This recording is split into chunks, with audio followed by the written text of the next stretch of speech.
Friends, welcome to our channel maths वाले सूरज महतो। और last lecture में हम लोगों ने जो प्रोजेक्ट मैनेजमेंट का सम किया था, आई होप आपने वो वीडियो देखी है।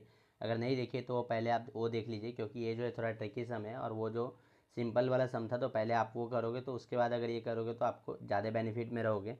तो यहाँ पे हम लोग क्या दिया है, फिर से एक टेबल दिया है टास्क, ड्यूरेशन और प्रेसिडेंस का। और हम लोग क्या बोला, नेटवर्क डायग्राम ड्रॉ करने के लिए क्रिटिकल पाथ और स्लैक। तो अगर आप लोगों ने वो वीडियो देखा है तो मैं आपको बोलूँगा कि इस वीडियो को यहीं पे पॉज करें और आप खुद से एक नेटवर्क डायग्राम इसका बना के देखें। अगर और फिर बाद में मैं जो बता रहा हूँ उससे मिलाए, तो अगर हो सकता है कि आपका प्रैक्टिस भी अच्छे से हो जाएगा और अगर कुछ भी डाउट होगा ना तो वो क्लियर हो जाएगा अच्छे से। तो हम लोग क्या करते हैं, सबसे पहले इसको बनाते हैं। तो सबसे पहले टास्क T1, तो T1 तो स्टार्ट ही हो रहा है, किसी पे डिपेंड नहीं हो रहा है। तो ये हमारा टास्क T1 हो जाएगा और इसको टाइम कितना लग रहा है, 10 लग रहा है, तो ये हो जाएगा 10। फिर टास्क T2 जो है, यहाँ पे आपको बहुत बार हो सकता है कि ये T1 ने नंबर्स के फॉर्म में भी दिया होगा, तो हम लोग को समझ जाना है कि ये टास्क के बारे में बात हो रही है। बहुत बार यहाँ पे टास्क नहीं दिया होगा, ABCD के अल्फ़ाबेट में दिया रहेगा, तो भी आपको समझ जाना है कि वो टास्क की बात कर रहे हैं। तो टास्क T1, फिर T2 किस पे डिपेंड कर रहा है, 1 पे। तो T2 जो है हमारा 1 पे डिपेंड कर रहा है, ठीक है। फिर T3 किस पे डिपेंड कर रहा है, T2 पे। तो हमारा T3 जो है वो T2 पे डिपेंड कर रहा है। और इसको T2 को कितना टाइम लगा था, 10। और T3 को भी कितना टाइम लग रहा है, 10। और फिर T4 देखोगे, T4 यहाँ पे 2 और 3 दोनों पे डिपेंड कर रहा है। बहुत बार हम लोग क्या करते हैं, फ्लो में लोग क्या करते हैं ना, ये सेकंड को कंसीडर ही नहीं करते और सिर्फ थर्ड के आगे जो है इसका नेटवर्क डायग्राम बनाते चले जाते हैं। सेम यहाँ पे अगर आप लोग बनाओगे ना तो हो सकता है कि आप मिस्टेकली पूरा सब स्टेट ही बना दो और बोलोगे कि वही क्रिटिकल बात है, बट वो रॉन्ग हो जाएगा। हम लोग क्या करना है, T4 जो है 2 और 3 दोनों पे डिपेंड कर रहा है, तो हम लोग को T4 को कुछ ऐसा बनाना पड़ेगा।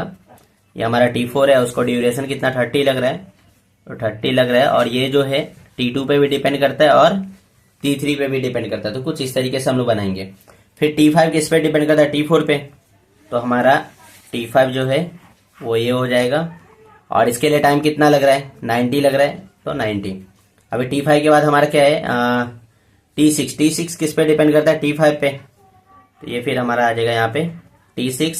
और इसको टाइम कितना लग रहा है, तो उसको लग रहा है 30। और फिर बाद में T6 के बाद T7 किस पे डिपेंड करता है, 5 और 6 दोनों पे डिपेंड करता है। तो ये हमारा कुछ इस तरीके से बनेगा, क्योंकि ये दोनों पे डिपेंड करता है। तो हमारा यहाँ पे होगा T7 और इसको टाइम कितना लग रहा है, 40। तो इस तरीके से हमारा नेटवर्क डायग्राम बनेगा। अभी नेटवर्क डायग्राम बनने का हमारा, हम लोगों ने पहला पार्ट तो कर लिया, अभी हम लोग को क्रिटिकल पाथ फाइंड करना है। तो उसके लिए हम लोग को पहले सारे पाथ कंसिडर करने पड़ेंगे। तो मैं क्या कर रहा हूँ ना, यहाँ पे सारे पाथ जो है हमारे वो नोट डाउन कर रहा हूँ। तो कौन कौन से पाथ हमारे पास पॉसिबल है, तो हम लोग क्या कर सकते हैं, T1 से T2 जा सकते हैं, T2 से T3, फिर T3 से T4, फिर T5, फिर T6 और T7। तो एक तो हमारे पास ये हो जाएगा T1, T2, T3, T4, T5, T6, T7, ये एक हो जाएगा। सेकंड पाथ हमारे लिए क्या होगा, T1 से हम लोग T2 जाएंगे, लेकिन T3 नहीं जाकर डायरेक्टली T4 पे जाएंगे, ऐसा। T1, T2, फिर T4 से T5 जाएंगे, और फिर T5 से T6 और फिर T7, ये एक पार्ट पॉसिबल है। फिर एक और पाथ क्या पॉसिबल होगा कि हम लोग T1 से T2, फिर T2 से फिर डायरेक्टली T4 पे आ जाएंगे, T4, फिर T5, फिर यहाँ पे T6 ना जाकर डायरेक्टली हम लोग T7 चले जाएंगे। तो ये एक पाथ हमारे लिए हो जाएगा। फिर एक और पाथ हमारे लिए क्या होगा कि T1 से हम लोग T2 गए, और T2 से T4 नहीं गए, T3 होके गए, T3, फिर T4, फिर T5 और T6 नहीं जाएंगे, क्योंकि ये तो एक पाथ हमारा ऑलरेडी हो चुका है। तो हम लोग T5 के बाद डायरेक्टली T7 पे चले जाएंगे। तो ये एक पाथ हमारे लिए पॉसिबल हो गया। तो ये 4 पाथ जो है हमारे लिए पॉसिबल है। तो इन सभी पाथ का हम लोग जो है कैलकुलेट करते हैं, ड्यूरेशन कितना लगेगा, उसी पे हम लोग क्रिटिकल पाथ डिसाइड करेंगे। तो T1 के लिए कितना लग रहा है, यहाँ पे T1 के लिए अगर आप लोग देखोगे तो वो 10 लग रहा है। T2 के लिए, उसके लिए भी 10 लग रहा है। T3 के लिए 10 लग रहा है। T4 के लिए 30 लग रहा है। T5 के लिए 90 लग रहा है। T6 के लिए 30 लग रहा है, और T7 के लिए 40 लग रहा है। तो इन सभी को अगर आप हम लोग ऐड करेंगे तो 10 10 20 और 10 30 और ये 30 60 हो जाएगा। 60 और 90 150। 150 और 30 कितना हो जाएगा 180, 180 और 40 हो जाएगा यहाँ पे 220। फिर अगर हम लोग इस वाले पाथ को कैलकुलेट करेंगे तो T1 हमारा कितना था 10, T2 वो भी 10 है, T4 हमारा कितना है 30, T4 के बाद T5 कितना है 90, और फिर T6 है हमारा 30 और T7 है 40। तो इन सभी को ऐड करेंगे तो कितना आएगा 10 10 20 30 हो जाएगा 50 50 90 140 और 30 कितना हो जाएगा 170 और 40 हो जाएगा 210। अभी हम लोग थर्ड वाले के लिए कैलकुलेट करते हैं। तो थर्ड वाले के लिए फिर से T1 हमारा 10 है, T2 हमारा 10 है और T4 है। तो T4 हमारा कितना है 30 और फिर T4 का T5 हमारा है 90 और फिर डायरेक्टली T7 लिया तो वो है 40। तो ये कितना हो जाएगा 10 10 20 और 30 हो जाएगा 50 50 90 140 और 40 हो जाएगा यहाँ पे 180।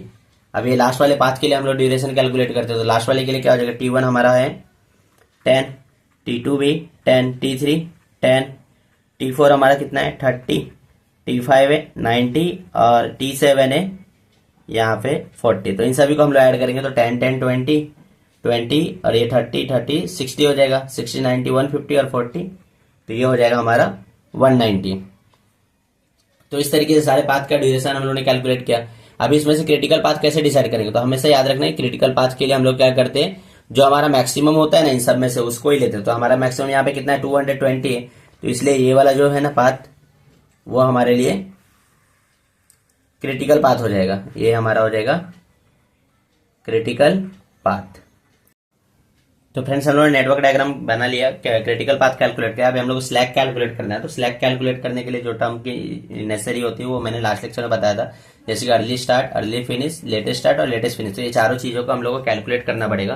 तो उसको कैसे स्टार्ट करेंगे, तो सबसे पहले T1 जो है हमारे स्टार्ट कब 0 पे स्टार्ट हो जाएगा और इसको टाइम कितना 10 लग रहा है। तो जैसे ये 10 पे फिनिश होगा वैसे T2 हमारा स्टार्ट होगा 10 पे और इसको टाइम कितना 10 लग रहा है, तो 10 10 20 हो जाएगा। ये 20 पे फिनिश होगा तो T3 हमारा स्टार्ट हो जाएगा। T3 को कितना टाइम लगेगा 10, तो कितना हो जाएगा 20 और 10 हो जाएगा 30। अभी T4 का दो ऑप्शन है, एक तो 20 का ऑप्शन है और एक 30 का ऑप्शन है, लेकिन हम लोग को हमेशा क्या करना है मैक्सिमम को कंसीडर करना है। तो ये हो जाएगा 30 और इसको टाइम कितना लग रहा है 30 लग रहा है, तो 30 30 हो जाएगा 60। अब ये 60 तो इसको भी जैसे ही 60 पे फिनिश होगा T5 स्टार्ट होगा 60 पे, तो 60 पे स्टार्ट होगा, इसको टाइम कितना 90 लगेगा, तो ये हो जाएगा 150। अभी ये 150 पे जैसे ही फिनिश होगा तो T6 से स्टार्ट हो जाएगा, 150 पे स्टार्ट हुआ, इसको टाइम 30 लग रहा है, तो कितना हो जाएगा 180। अभी T7 का दो चांसेस है, एक तो 150 और एक 180, लेकिन हम लोग हमेशा मैक्सिमम को कंसीडर करते हैं, तो इसलिए ये 180 पे स्टार्ट होगा और इसको टाइम लगेगा 40, तो ये हो जाएगा 220। तो ये जो पहला वाला टर्म है ना इसको अर्ली स्टार्ट बोलते हैं और इसको बोलते हैं सेकंड वाले को अर्ली फिनिश। इसी तरीके से हम लोग को लेटेस्ट स्टार्ट और लेटेस्ट फिनिश भी कैलकुलेट करना पड़ेगा, उसके लिए हम लोग को बैकवर्ड की तरफ जाना पड़ेगा। तो ये 220 पे फिनिश हुआ, तो इसको ड्यूरेशन अगर हम लोग माइनस करेंगे तो कितना होगा 180। अब ये 180 है ना, तो यहाँ पे भी 180 और तो ये कितना हो जाएगा 180 यहाँ पे आया, तो ये 30 माइनस करेंगे तो 150। अभी ये जो T5 है ना इसका दो ऑप्शन है, एक तो 180 का ऑप्शन है और एक 150 का ऑप्शन है। तो ये दोनों में कौन सा कंसीडर करेगा, जब हम लोग फॉरवर्ड जा रहे थे तो मैक्सिमम लिए थे ना, लेकिन यहाँ पे हम लोग को मिनिमम लेना है। तो दोनों में मिनिमम कौन सा है 150 है, तो ये होगा 150 और ये 150 में से 90 माइनस अगर करोगे आप लोग तो आपको मिलेगा 60। तो ये 60 हमारा आया, तो यहाँ पे भी क्या आ जाएगा 60 और 60 में से 30 माइनस करेंगे तो 30। अब ये 30 आया, तो यहाँ पे T3 के लिए अगर हम लोग देखेंगे तो ये भी कितना हो जाएगा हमारे लिए 30 में से 10 को माइनस करेंगे तो 20। अभी T2 का दो ऑप्शन है, एक तो ये 30 का ऑप्शन है और एक 20 का ऑप्शन है, लेकिन हम लोग हमेशा मिनिमम लेते हैं, तो इसलिए यहाँ पे मिनिमम होगा और 20 में से 10 माइनस करेंगे तो 10 होगा और ये 10 में से 10 माइनस करेंगे तो 0।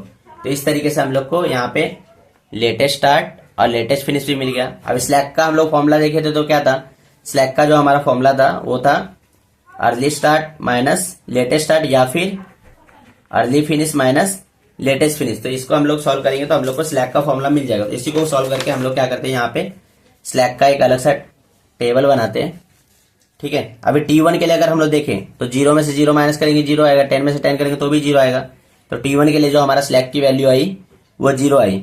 T2 के लिए अगर हम लोग कंसिडर करेंगे तो T2 के लिए 10 में से 10 जीरो, और 20 में से 10 करोगे तो भी 20 करोगे तो भी जीरो ही आएगा। सेम T3 के लिए 20 में से 20 करेंगे तो जीरो, T4 के लिए 30 में से 30 करेंगे तो जीरो, फिर T5 के लिए भी हम लोग करेंगे तो जीरो ही आएगा। इसी तरीके से आप लोग T6 भी जीरो आएगा और T7 भी जीरो आ रहे हैं।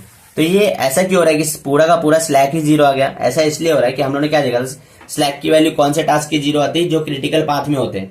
तो यहाँ पे देखोगे ना आप, तो क्रिटिकल पाथ में ये सभी के सभी टास्क है, T1, T2, T3, T4, T5, T6, T7, क्योंकि ये सारे टास्क जो है यहाँ पे क्रिटिकल पाथ में है। इसी के लिए सभी की जो स्लैक की वैल्यू है ना वो जीरो आ रही है। हमेशा आपको याद रखना कि जो भी आपका क्रिटिकल पाथ में टास्क होगा ना उसकी स्लैक की वैल्यू जीरो आनी चाहिए।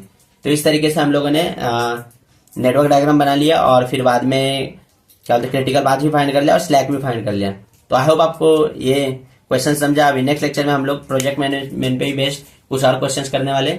अगर आपको समझे तो प्लीज अपने फ्रेंड के साथ भी शेयर करें। Please do like, subscribe and share. Thanks for watching the lecture.